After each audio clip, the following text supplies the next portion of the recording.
तव्हांखे ताज़ी ख़बर खां आगाह कंदा हलूं त लाड़काणे में ज़ाल पंहिंजे मुड़ुस खे पादरनि सां गॾोगॾु जुतनि जा वसकारा करे ॾिना। मुड़ुसु वीचारो दाहींदे मीडिया जे अॻियां छा पियो चई रहियो आहे, अचो त संदसि ज़ुबानीअ ॿुधूं। पंहिंजी ज़ाल वेड़ी आहे बस ये शाह सचल सामी बैंक आहे प्राइवेट, उन में अॻी पैसा खयासीं 20,000 25,000 वरी उहे पियारियासीं त वरी उन नई सी पैसा ॾिना थी विया मुंहिंजा। बस पैसा जीअं घर कल्ह खणी आयसि त मूंखे चई त इहे सभु पैसा मूंखे ॾे। त मूं चयो इलाही सामान लॉकडाउन जे करे सभु परेशान हुआसीं, मज़ूरी कोन लॻी आहे, कुझु घर में बचड़ा आहिनि, सीधो सामान वठिणो आहे मूंखे। अब हा बसि पोइ ई चयोमांसि हितां खणी वरितई, हितां वरी ओॾी महिल मूंखे दसे ऐं मुंहिंजे खीसे मां पैसा कढी मूं चयो भला ख़ैरु आहे, भई धूड़ जे पाईंदे पैसनि खां वधीक इज़त कान्हे का।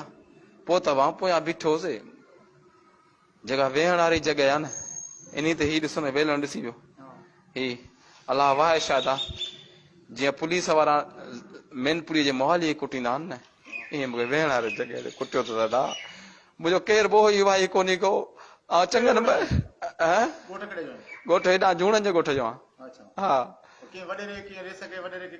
अदा चङनि मठनि खे दाऊं ॾियूं पर पाण चवंदा असां जेको आहे माइन जा पाण भाड़िया हूं अदा केरु मुंहिंजे थाणी ते वियो आहे अदा, थाणी ते विया पुलिस बि कोन थी ॿुधे, चो लेडीज़ पुलिस कोन्हे का।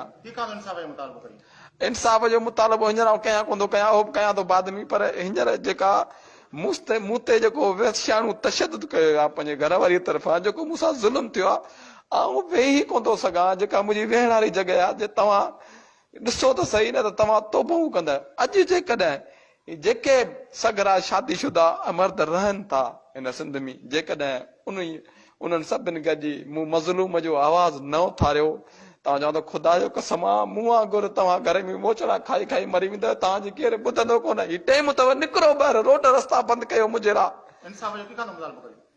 रोड रस्ता बंदि कनि, माण्हू निकिरी अचनि ॿाहिरि, मूंसां वॾो ज़ुल्म थियो आहे, हीउ ॾिस ईअं कबो आहे यार, ईअं कबो आहे।